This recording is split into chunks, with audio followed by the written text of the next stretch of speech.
కాళేశ్వరం బ్యారేజీలోని మేడిగడ్డ బ్యారేజీ వద్ద మళ్లీ ధ్వనులు ప్రకంపనలు వచ్చాయి.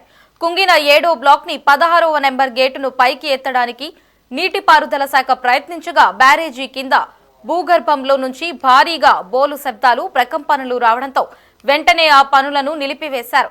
అక్కడ ఏర్పాటు చేసిన సెన్సార్లు సైతం శబ్దాలు ప్రకంపనలను గుర్తించి అలర్ట్ చేశాయి. దీంతో బ్యారేజీ పెను ప్రమాదానికి లోనయ్యే అవకాశం కనిపిస్తుందంటూ నీటిపారుదల శాఖ వర్గాలు ఆందోళన వ్యక్తం చేస్తున్నాయి. పనులు కొనసాగిస్తే బ్యారేజీ పెను ప్రమాదంలో పడే అవకాశం ఉందని అధికారుల్లో టెన్షన్ మొదలైంది. జియోఫిజికల్, టెక్నికల్ టెస్టుల తర్వాతే మరమ్మతులు చేపట్టే ఛాన్స్ ఉందని అధికారులు తెలిపారు.